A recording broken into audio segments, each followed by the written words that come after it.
Hoje então vamos estar falando aí sobre tipos genéricos, né? Eu vejo que a maioria dos cursos mais básicos de Java, né, eles ensinam o tipo genérico, como você usar tipos genéricos, né?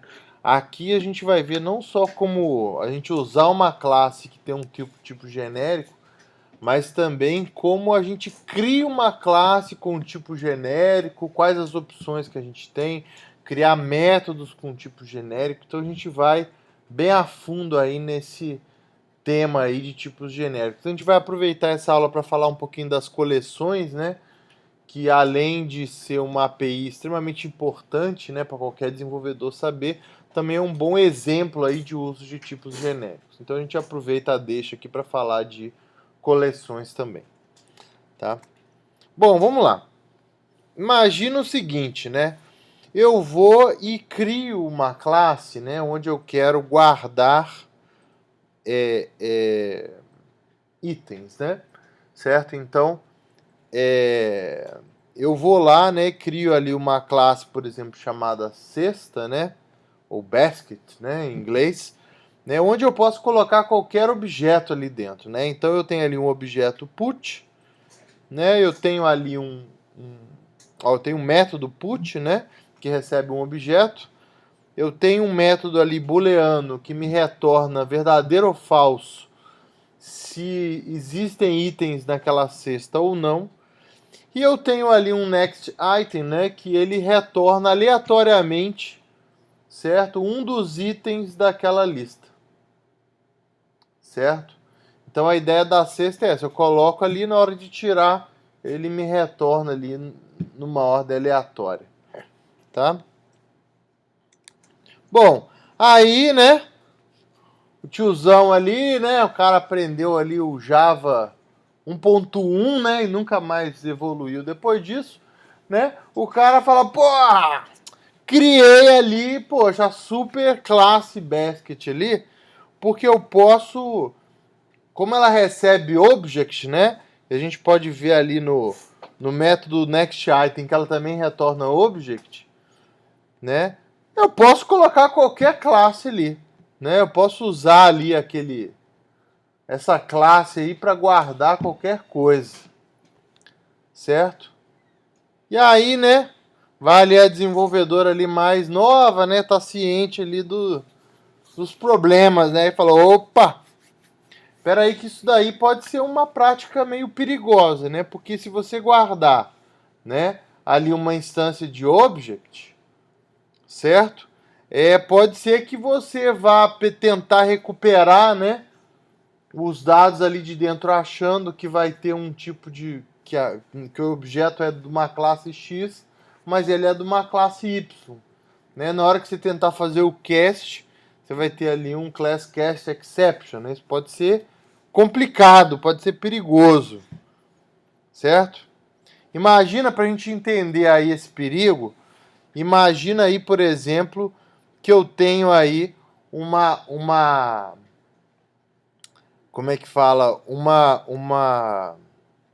Um método, né, que faz uma salada de frutas, certo? Espero que ninguém esteja com fome aí, porque eu me deu vontade aqui, certo? Deu água na boca aqui, essa tigelinha, certo? Então o que ele faz? Ele recebe uma cesta, assumindo o quê? Que aquela cesta tem frutas, certo? E aí o cara vai lá, né? Ele cria ali uma nova salada de frutas, né? Enquanto tiverem itens na cesta, né?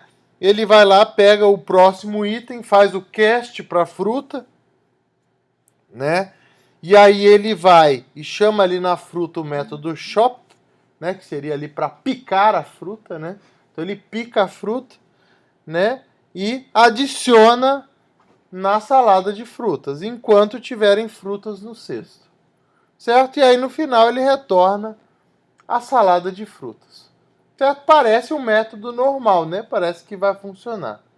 Qual que é o problema disso daí? Se você passar ali uma cesta de outra coisa, certo? Lembrando ali que a cesta ela pode receber qualquer tipo de objeto, né? Então o que vai acontecer ali? Né? Imagina ali você tentando cortar o gatinho, né? Certo? O gato vai assustar, né? Era para ter um barulho aqui, vamos ver. Ah, agora sim. Certo? Então de novo aqui porque deu trabalho de fazer. Certo? Então, ó, chega ali no método Shop,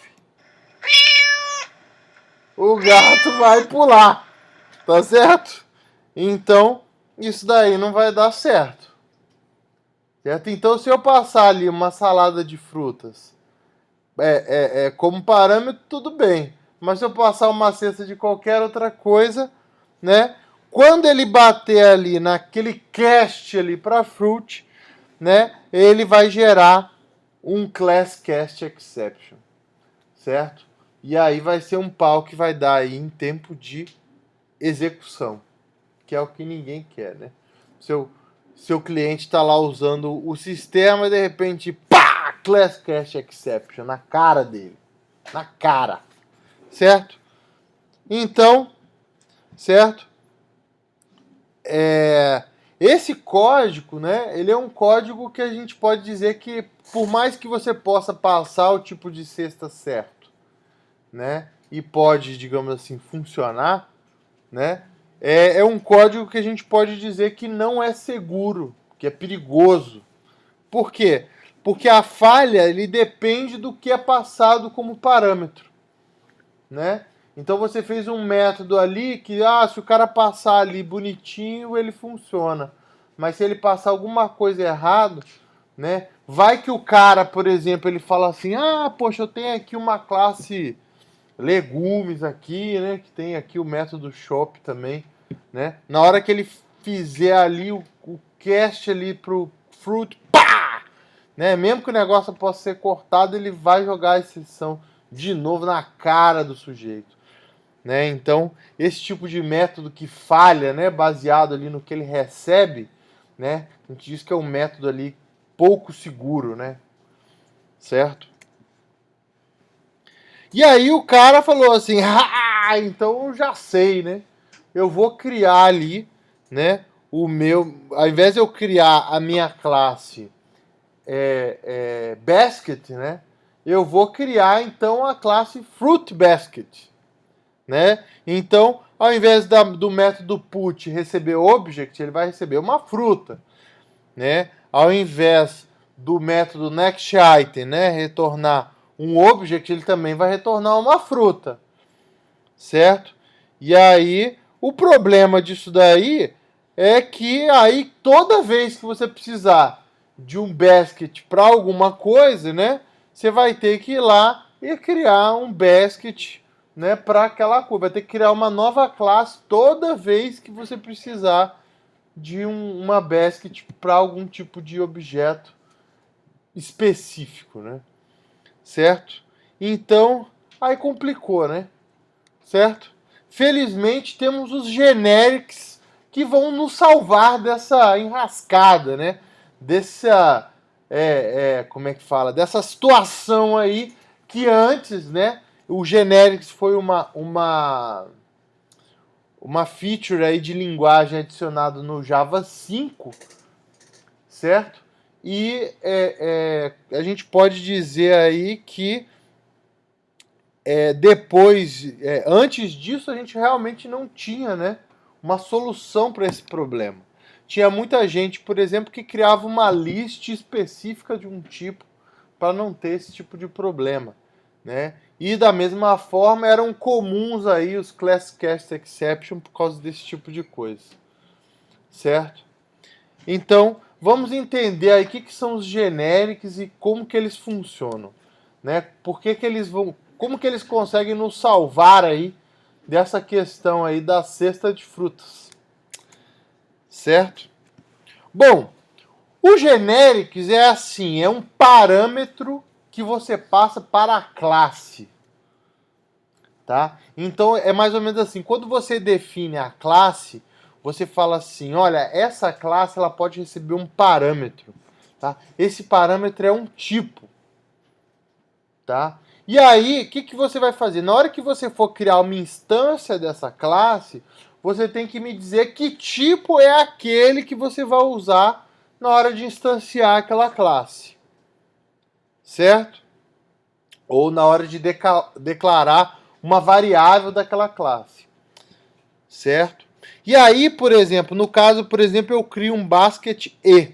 E aí eu uso, né, esse símbolozinho aí, né, entre menor e maior, né, para definir qual que é o nome desse parâmetro de tipo, tá? Meio que por convenção a gente acaba usando uma letra só e maiúscula, tá? Mas isso daí não é obrigatório, você pode colocar o que você quiser ali, eu acho que qualquer nome de variável é aceitável, tá? Então o que você fala? Você fala assim, olha, eu estou criando uma classe basket, né, do tipo E. O que significa? É que é um basket de alguma coisa, né? É um basket de E, certo? E aí, o que eu falo? Eu falo assim, o método put, ele vai aceitar como parâmetro um E. O que é E? É o tipo que você passou de parâmetro, certo? Então, se você passou fruta como parâmetro, ele vai aceitar a fruta ali no put. Se você passar gato como parâmetro, ele vai aceitar a classe gato, objetos da classe gato ali no put. A mesma coisa ali no retorno do next item, certo? Ele vai retornar, certo? O tipo E. Então, da mesma forma que ele só vai aceitar o tipo E, ele também vai retornar ali o tipo E, certo? Então, esse parâmetro de tipo que eu passo para a classe, ele serve para quê? Para que eu possa usar esse parâmetro na hora de definir tipos de variável que são aceitos pelos métodos daquela classe ou tipos de retorno que são retornados por métodos daquela classe. Certo? Certo? Então, se eu falar assim, olha, eu tenho um basket de frutas. Então, aquele cara ali, né, ele só vai aceitar fruit no basket e só vai retornar fruit no next item. Né? Se eu criar um basket de cat, ele só vai aceitar cat, né, e só vai retornar no put e só vai retornar cat lá no next item. Né? Então eu crio a cesta do que eu quiser agora. Certo? Então, por exemplo, se eu vou fazer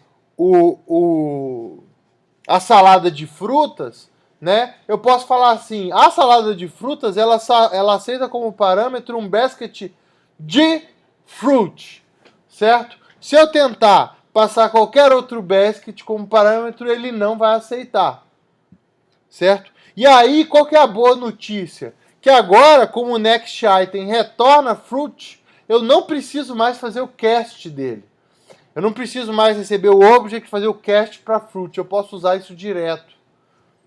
Tá? Isso é bom principalmente naqueles métodos que às vezes você quer, né, recuperar o objeto e já chamar um método nele, né? Aí fica muito chato, que aí você pega o objeto, faz o cast, bota mais um parâmetro, mais um parêntese ali para invocar. Então isso aqui, de uma certa forma, até diminui a minha burocracia para fazer o cast e acessar aí esse tipo de o objeto que está sendo retornado ali, né? Agora, né? Se eu for lá e passar tentar passar um basket de cat para ele como parâmetro, certo? Ele vai dar um pau que em tempo de compilação. Eu não consigo nem rodar, certo? Como é que fala? O código. Né? Na hora que eu tentar compilar, ele vai falar assim: olha, você está tentando passar um tipo que não é o tipo que eu espero. Eu espero um basket de fruit e você está tentando um basket de cat. Com isso daí, ó, o gatinho fica tranquilo, né? Certo? Fica seguro, né? Como aquele que traduz muito bem o inglês, né? O gatinho falando, eu estou safo. Certo? Né? O gatinho tá safo ali, que ele não vai ser mais cortado, né? Certo? Vão avisar, né, pro desenvolvedor, antes dele passar, na hora que ele tentar passar, vai falar que já que não pode, né? Aí o gatinho não precisa correr o risco de ser cortado. Tá certo? A partir do Java, ai meu Deus, eu acho que é do Java 6 ou 7, é do 7. A partir do Java 7, a gente consegue usar aí o que ele chama de Diamond Syntax, certo? Isso daqui, ó, foi feito, né, especialmente para as mulheres, né? Os diamantes não são os melhores amigos das mulheres, né? Certo? Isso aqui você pode, né, mostrar lá para sua namorada, esposa, noiva, né? Fala, olha aqui, ó, um diamante. Usei aqui para você no Generics, certo? Certo? Então, quando você usa o tipo genérico, né, você não precisa declarar ele duas vezes. Antes disso, você precisava. Né? Você tinha que dar basket fruit é igual a new basket fruit. Né? Agora, basket fruit é igual a new basket. Você sabe do que, né, cara? Tá ali na variável, né? Mais ou menos isso daí, né? Quando você tem a variável e você instancia logo depois, né? E ele sabe que o tipo do genérico que você está querendo criar ali é o tipo da variável, certo? Então ele é o que? Mais esperto, né? Foi uma coisa que foi introduzida ali para você, para ele inferir, né, o tipo ali do genérico, né? Para ficar mais resumido, certo? Isso daí, lembrando que acho que foi a partir do Java 7 que foi introduzido aí na linguagem essa sintaxe aí que simplificou aí o uso de tipo genérico. Certo? Então temos um mini lab que vamos fazer aqui depois da aula, né, que a gente vai criar efetivamente essa classe basket, né, certo? Que a gente pode incluir e recuperar aí numa ordem aleatória, tá? E aí a gente vai usar os tipos genéricos aí, que aí depois a gente cria aí um main aí para incluir, depois recuperar e imprimir aí esses itens aí. Tá? Só que a gente vai ver alguma coisinha mais genérica que vai aproveitar e já vai incluir nesse exemplo aí. Certo? Então vamos continuar aqui a aula. Certo? Vamos falar um pouco sobre coleções. Certo? Uma parte muito importante aí. Não precisa querer ser um colecionador, sabe, para usar, mas precisamos, né? Em computação é muito comum a gente ter que mexer com vários itens, né? Listas, conjuntos, mapas. Certo? Então, a Collection API, né, do Java, ela provê aí interfaces e classes que implementa, né, as principais estruturas de dados aí que a gente pode precisar aí, como listas e mapas, certo? E assim, foi talvez uma das partes aí da linguagem, uma das APIs que mais tenha se beneficiado, né? Uma coisa assim que o pessoal leva bastante em consideração, né? Antes de inserir uma nova feature na linguagem, né? Vale a pena, né? Ter essa complexidade a mais, né? A pessoa ter que saber uma coisa a mais, certo? Em relação ao ganho que se vai ter com isso, e uma das formas que a gente tem de avaliar se vai ter um ganho ou não, né, com o uso daquela nova feature, né, é justamente vendo se tem alguma API nativa da linguagem que vai fazer uso, né, daquilo lá. Por exemplo, com os Lambda Function, né, eu acho que a API de coleções e a API de concorrência, né, ganharam bastante com o uso. Então, esse tipo de coisa é feito para avaliar isso, né? No caso, né, essa parte dos tipos genéricos, né, a API de coleções foi, né, talvez o killing example aí, né, que realmente motivou a introdução dessa feature aí na linguagem. Tá? Dessa forma, né, a gente consegue ter essas estruturas de dados da própria linguagem e aí a pessoa conseguir, né, criar instâncias delas específicas para os tipos que se precisa, né? Ou seja, não se cria mais uma lista de objetos, se cria uma lista de alguma coisa, né? Usando o tipo genérico, tá? Então, a gente tem essa classe collection, que é uma classe abstrata, certo? Que é a superclasse aí de list, set e queue, né? Então, o que é a list? Né? Ela é uma coleção ordenada, tá? Então ela tem ali primeiro, segundo, terceiro, quarto, certo? E é uma sequência. Você não, por exemplo, faz sentido em alguns casos, né? Você, por exemplo, incluir o mesmo objeto duas vezes, por exemplo, naquela fila, certo? Então, nesse caso, você pode duplicar elementos, né, mas que vão estar identificados pela sua posição nessa sequência que a list está representando. Tá? Por outro lado, o set, né, ele representa o que? Um conjunto. Tá? Esse conjunto ele não tem ordem, tá? E não pode conter elementos duplicados.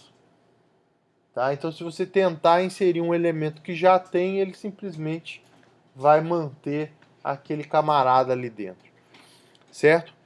E o queue, né, seria a fila, né? Ele implementa ali aquelas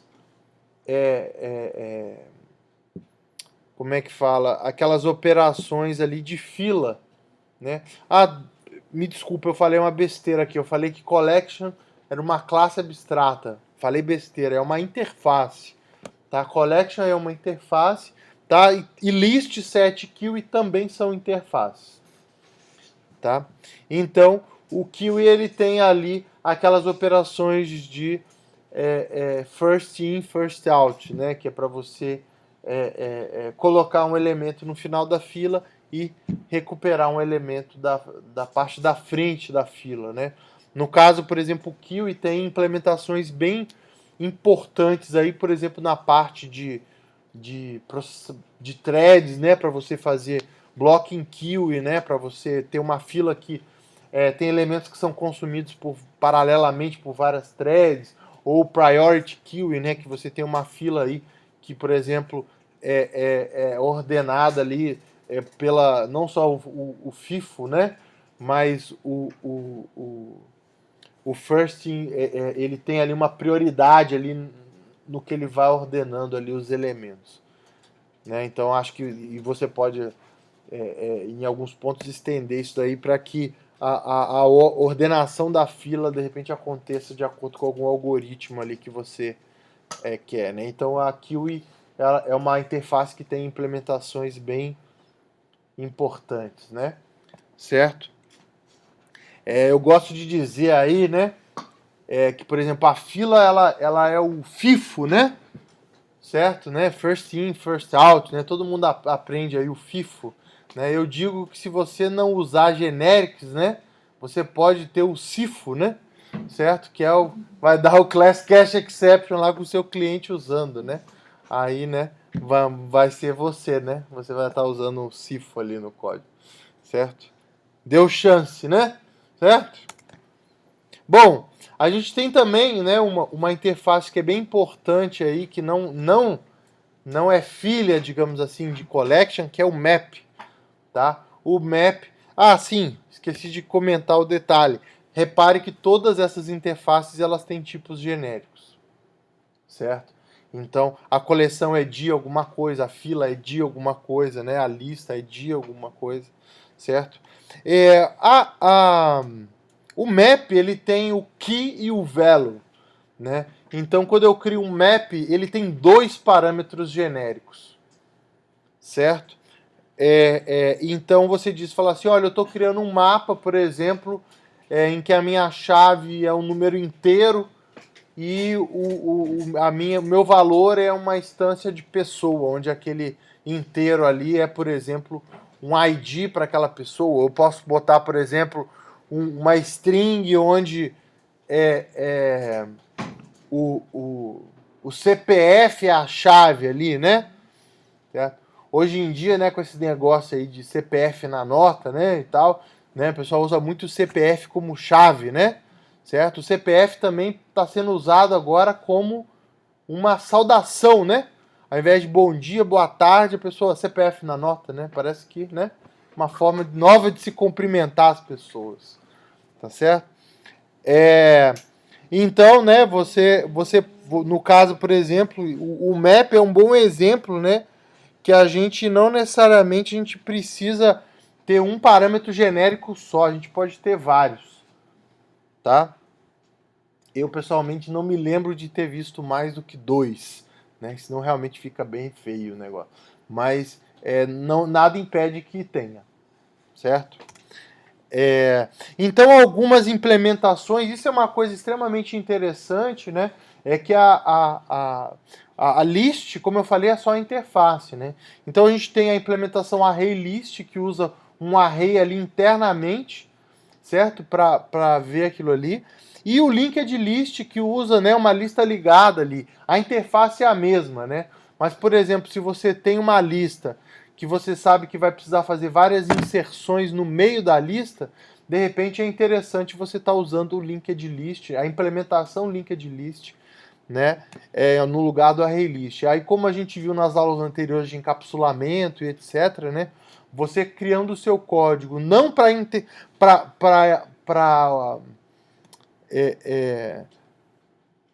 classe linked list, mas para interface list, né? Depois, se você precisar, você pode mudar, né, aquela implementação e de repente fazer testes para ver o que dá um desempenho melhor ali, né?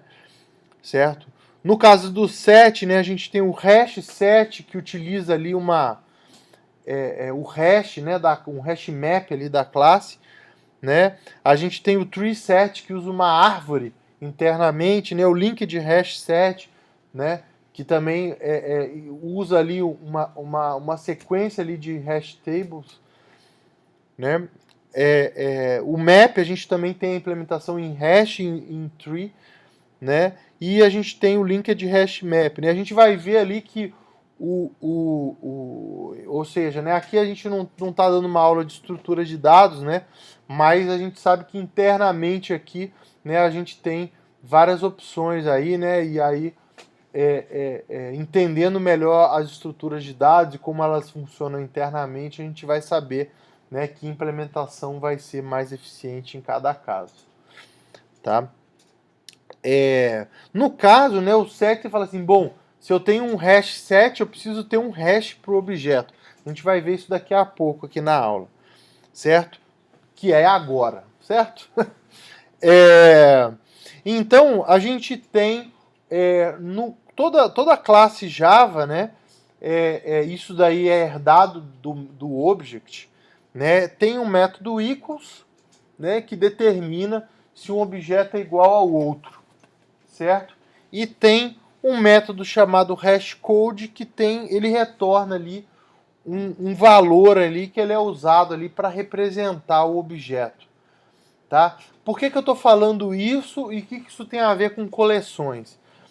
Se você não caso você sobrescreva esses métodos, certo? E eles não obedecerem o contrato que existe para esses métodos, as coleções elas não vão funcionar corretamente, tá? Então vamos ver aqui, tá?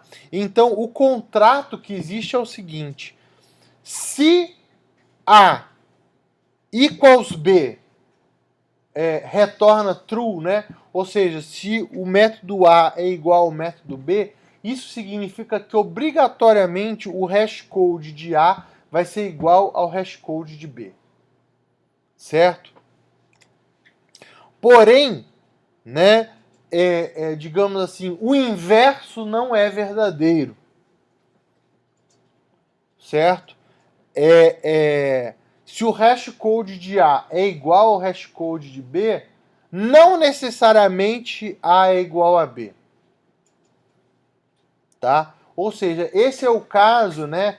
Não sei se vocês lembram lá das aulas de estruturas de dados lá sobre hash table, né? Mas isso é o caso do conflito de hash, certo?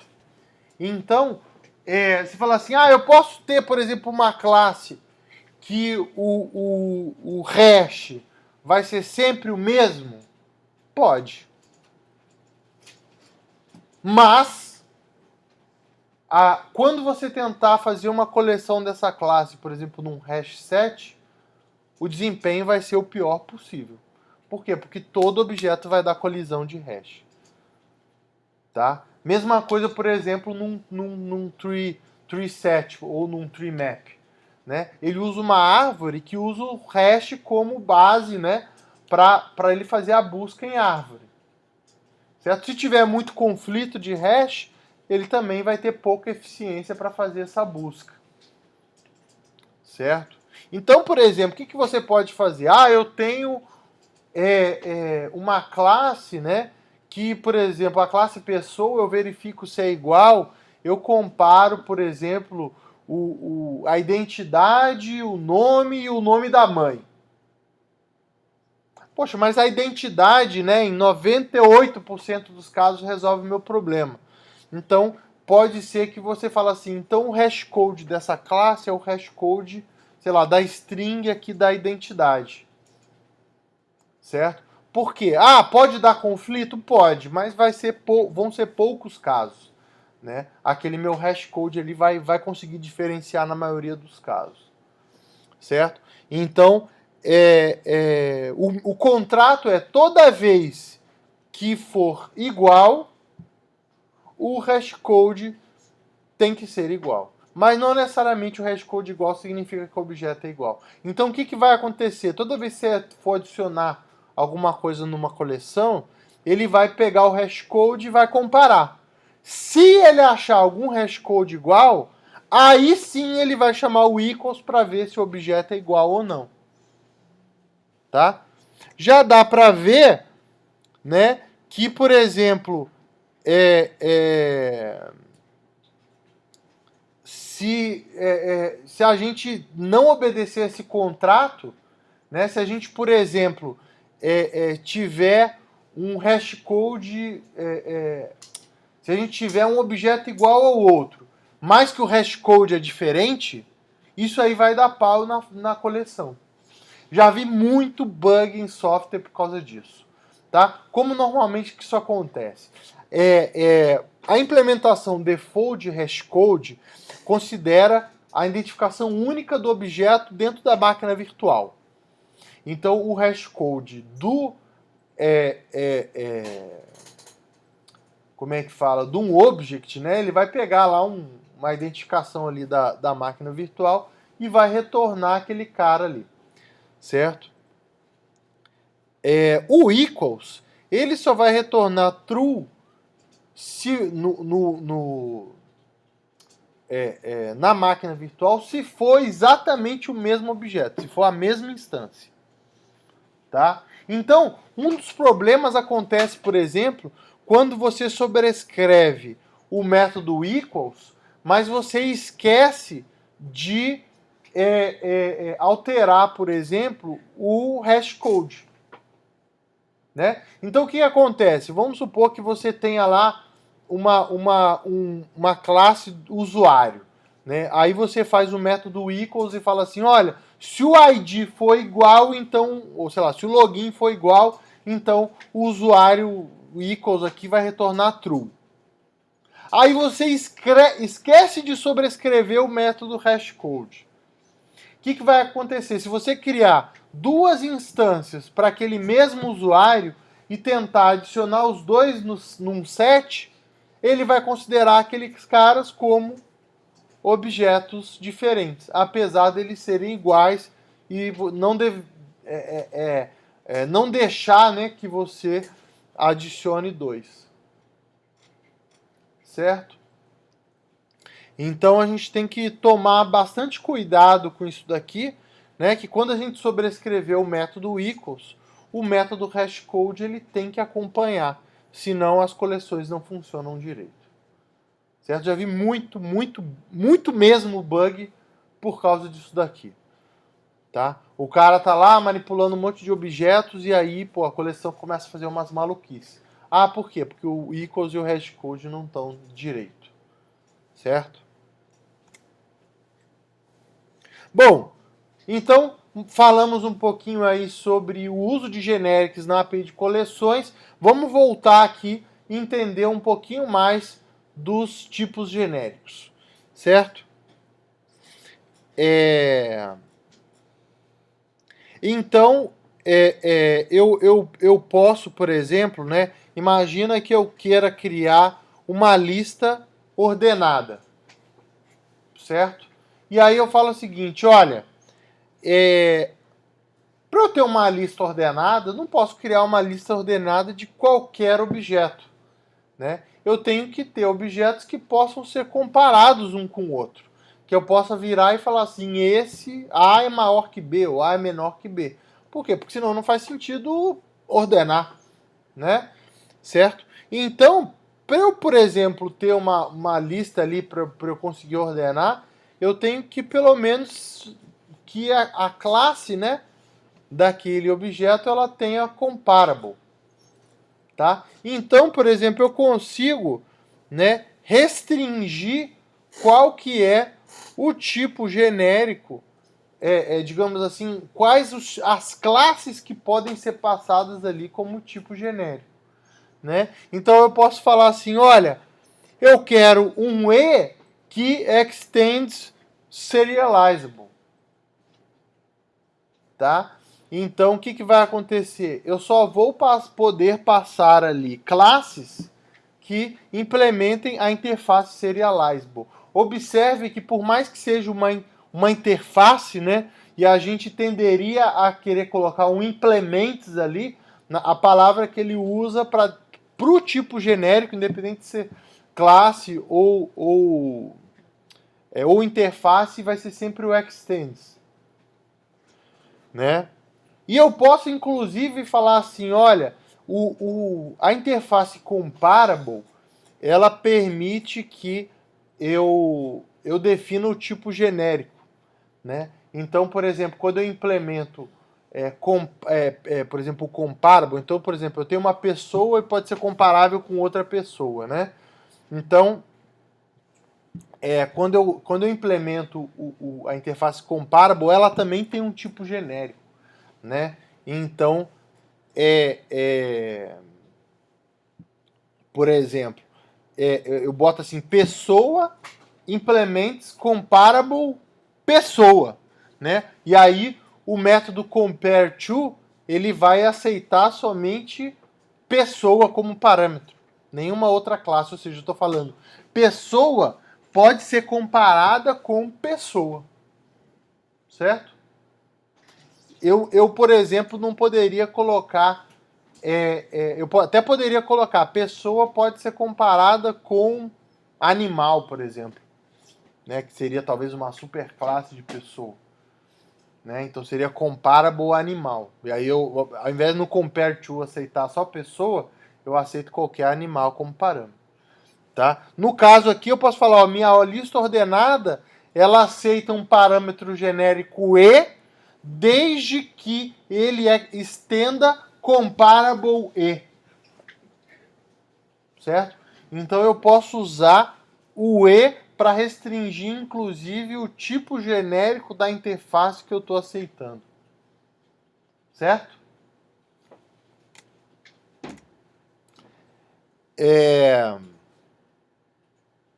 Vamos lá, então.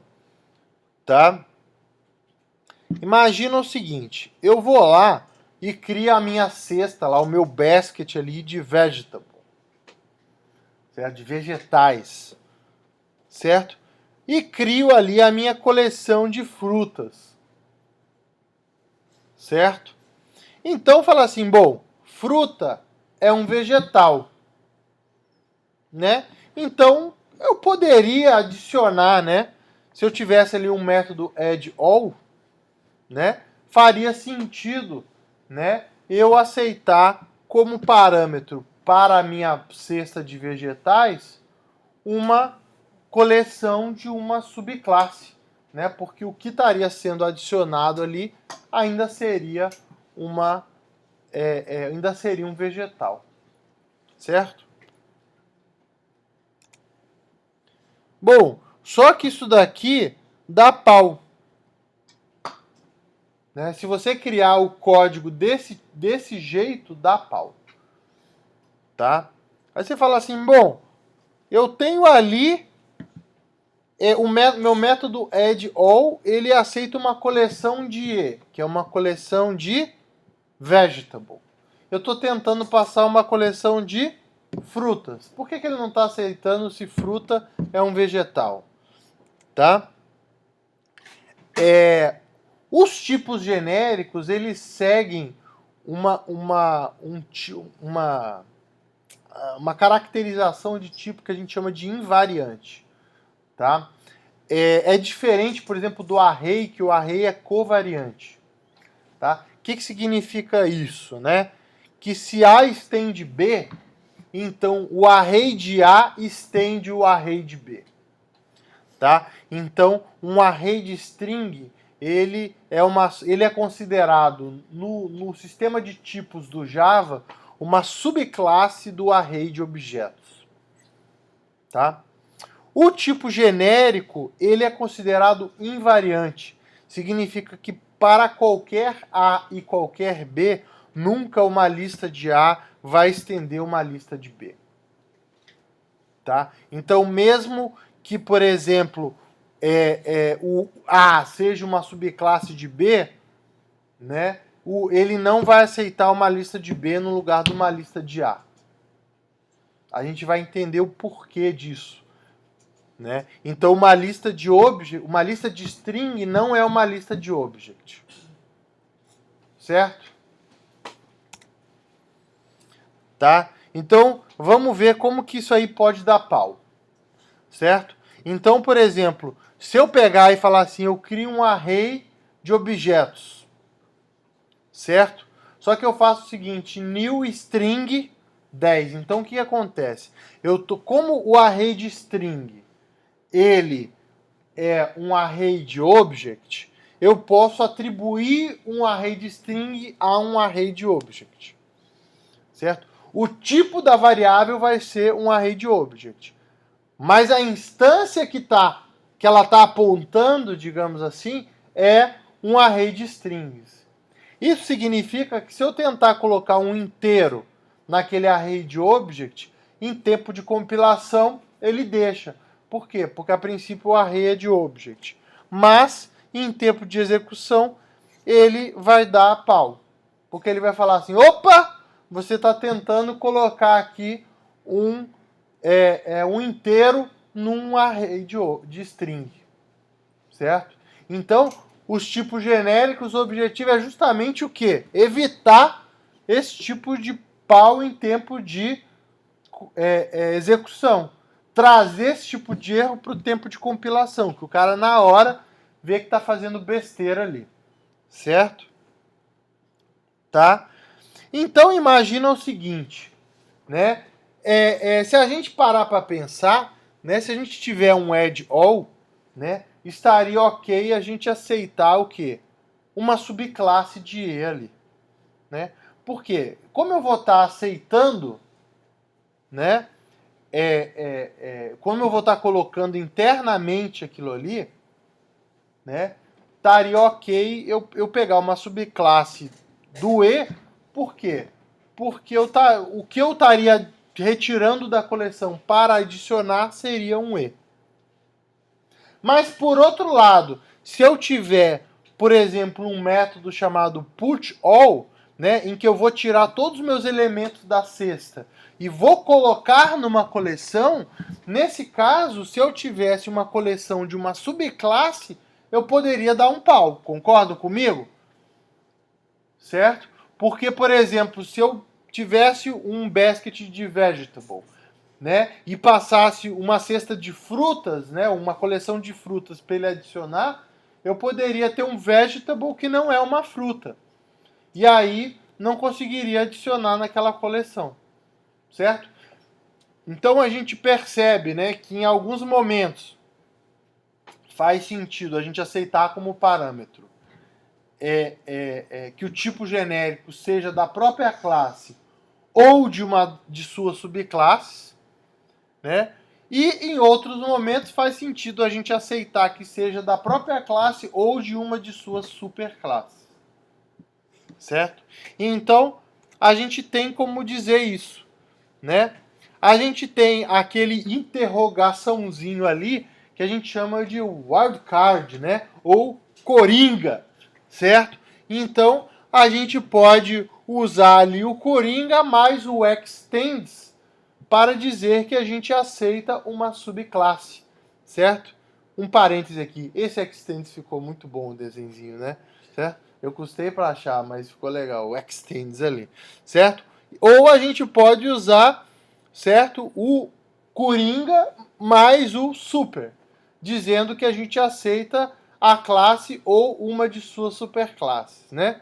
Sem querer desmerecer também o desenho do super, certo? Mas o outro realmente foi bem interessante, certo? Então, se eu falar assim, olha, eu aceito uma collection de interrogação extends e, significa que eu aceito ali uma coleção de qualquer coisa que seja e ou uma de suas subclasses, certo? Ou, se eu quiser aceitar e ou uma de suas superclasses, eu coloco interrogação super e. Certo? Então, lembrando que uma coleção ela nunca vai estender a outra, mas eu consigo definir tipos com esses wildcards que podem aceitar, no caso, as superclasses ou as subclasses de E. Ok? Tipos genéricos em métodos. Tá? A gente viu até agora a gente definir tipos genéricos em classes, certo? A gente define um tipo genérico que vale para a classe inteira. Só que a gente pode definir um tipo genérico que vale para um método específico, tá? Vamos ver como que é isso, tá? Às vezes, né, a gente fala assim, olha, eu tenho ali um método compare que ele pode aceitar qualquer objeto como primeiro parâmetro e qualquer objeto como segundo parâmetro. Só que tem que ser da mesma classe. Certo? Então, é aquela coisa. Pode ser qualquer coisa, contanto que os dois tenham a mesma classe.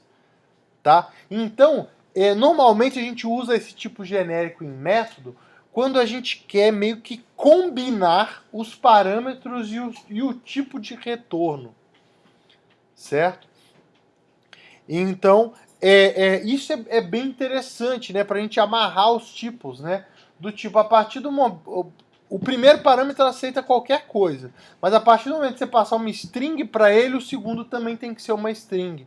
Senão ele diz que não está obedecendo o contrato ali, a assinatura do método.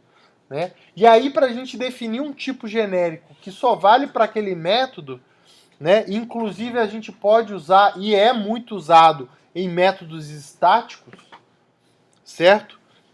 A gente pode colocar ali entre ali o menor e o maior, certo? Esse parâmetro genérico. Né? Eu vou confessar para vocês uma coisa, certo? Que eu sei que vai pro vídeo aqui que está indo na internet, né? Mas eu tenho que admitir isso para vocês, tá? Até hoje, para saber qual que é maior e qual que é menor, eu ainda faço a boquinha do jacaré, certo? Que o jacaré abre a boquinha, né, pro lado que é o maior, né? Ele quer comer o maior. Até hoje, eu olho assim, para onde que tá a boquinha? Ah, é menor, certo? Tem que confessar isso aqui para vocês, tá? Melhor do que quem não sabe isso até hoje. Tem bastante marmanjo aí que não sabe, certo? Então fica a dica aí pro pessoal, certo? Outra coisa que a gente pode fazer com o tipo genérico do método é a gente bater o retorno com alguma coisa que foi passado como parâmetro, né? Então você fala assim, olha, eu tenho um método ali getFirst que retorna o primeiro elemento da lista, certo? E aí eu falo assim, bom, se eu estou recebendo uma lista de E, então o meu retorno vai ser E. Certo? Então, qual que é a vantagem disso, né? Deixa eu ver se ele tem isso, tá aqui, ó. Tá? Então, o meu retorno, o tipo do meu retorno, ele vai ser inferido, certo? Baseado no parâmetro que eu estou passando para ele. Então, se eu passar uma lista de string, ele vai falar esse método vai retornar uma string. Se eu passar uma lista de inteiro, ele vai falar esse método vai retornar um inteiro. Isso é bem interessante porque evita eu precisar fazer o cast. Certo? Antigamente eu falava assim, como essa lista aqui pode ser de qualquer coisa, eu tenho que retornar um object. Certo? Certo? Então, essa inferência de tipo, ela pode eliminar aí alguns caches aí desnecessários, tá? Assim, por exemplo, eu chego ali e falo, cria uma lista de string, quando eu der o get first, eu sei que ele vai retornar uma string, né? Eu não preciso fazer cache mais para string, tá? Então isso, apesar da burocracia que eu preciso na hora de criar e definir os tipos genéricos, isso não só me dá segurança de não tomar um class cast exception na cara ali, certo? Mas também, de uma certa forma, acaba simplificando o código, eliminando a necessidade desse monte de cache. Eu, por exemplo, poderia fazer ali um get first, né? List ponto substring ou ponto trim, ponto to uppercase, né? Eu não precisaria fazer o cache para string, botar mais os parênteses, né? Para fazer ponto alguma coisa, tá? Bom, uma coisa que eu vejo que para quem, né, o pessoal está aprendendo orientação a objeto, às vezes já tem uma dificuldade ali de, né, classe, interface, etc, para usar tipo genérico, é uma abstração em cima de abstração, né? Então realmente não é fácil perceber situações em que você pode usar isso daí. Então eu coloquei aqui no finalzinho algumas dicas aí para que você comece a usar os seus primeiros tipos genéricos, tá? Primeira coisa, estrutura de dados. Tá? Quando você está criando estruturas de dados, sei lá, uma pilha, uma árvore, né? É sempre interessante você definir com tipos genéricos para quê? Para que aquilo possa ser utilizado para vários tipos de objetos. Né? Estou criando aqui, sei lá, uma classe grafo, né? E aí dentro dela tem uma classe nó. Né? Esse nó ele tem um valor. De repente essa classe nó ela pode ter um tipo genérico que diz qual que é o tipo do valor dela, né? E você usar o tipo genérico ali como coisa. Então, para a estrutura de dados, né? Esse é o caso ali da API de coleções. Então, seria, digamos assim, o tipo de classe mais imediato, né? Que você, como é o exemplo aqui da cesta, né? Que eu uso durante a aula aqui. É o caso mais imediato aí para uso de genéricos. Mas não é a única situação, tá? Então, um exemplo aí, né? Por exemplo, se eu for definir o tipo pilha, né? Um stack, usando genéricos, né? Eu posso falar assim, olha, quando eu der o push, eu vou receber um E, quando eu der o pop ou o top, eu vou retornar um E. Né? Então eu amarro ali os tipos ali da minha pilha, tá? Então eu consigo primeiro ter a flexibilidade de poder usar qualquer classe naquela minha estrutura de dados e eu crio um código que a gente chama de type safe, né? Que ele dá a segurança ali em relação a que eu não vou poder passar ou fazer o cast para o tipo errado, certo? Uma outra coisa interessante dos genéricos, né, ele pode ser usado para manter a consistência entre tipos de uma instância de uma classe. Né? Vamos ver o exemplo, o que seria isso, certo? Então, por exemplo, imagina que eu crio ali uma interface, né, form table screen, né, que representa ali uma tela, né, que pode, por exemplo, vai exibir algum tipo de classe ali, né? Então, por exemplo, se eu tenho um método add to form, né, ou retrieve from form, ou set table list, né, que eu mantenha a consistência entre esses caras, né? Eu falar assim, olha, a partir do momento que eu estou criando uma classe que vai lidar com um formulário para a classe pessoa, ele vai aceitar uma pessoa para o formulário, vai retornar a pessoa do formulário e vai aceitar uma lista de pessoa para a tabela que eu tenho ali, né? E aí eu criando, por exemplo, essa interface com um tipo genérico, né, isso aí evita que eu vá misturar, né, que eu vou passar classes erradas. Tá? Então é uma forma de eu manter a consistência, né? Falar, olha, se aqui o parâmetro for esse, aqui tem que ser também, né? Ou se aqui o parâmetro for esse, aqui o retorno tem que ser igual, certo? Tá? Uma coisa bem interessante, né? A gente pode manter o tipo genérico em hierarquias paralelas, né? Para manter a consistência entre aquelas classes. Vamos ver como que seria isso, né? Então, por exemplo, eu falo o seguinte, isso aqui é uma implementação do padrão Observer, né? Então, por exemplo, eu tenho ali uma interface observable, que é a que está embaixo aí, certo? Que ele pode, né, no caso, adicionar um observer do tipo E. Então, o observable E, ele recebe um observer E. Certo? Quem que é o E? É o cara que ele recebe lá no método update. Certo? Então, por exemplo, o observer E, ele recebe um update do tipo E. Certo? Então, vamos dar um exemplo aqui mais concreto, né? Então, imagina, por exemplo, que eu tenho um carrinho de compras, vocês vão perceber que eu adoro esse exemplo do carrinho de compras, certo? E aí eu tenho como é que fala? Eu tenho o meu carrinho de compras, né? Ele implementa essa interface observable e ele aceita observer do tipo status do carrinho de compras,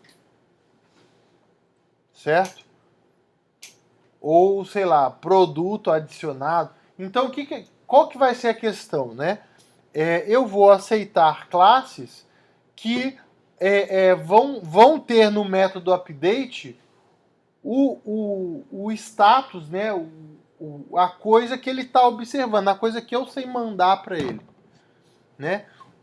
O que é interessante aqui? Que eu posso, por exemplo, uma mesma classe, ela pode implementar a mesma interface duas vezes com tipos genéricos diferentes.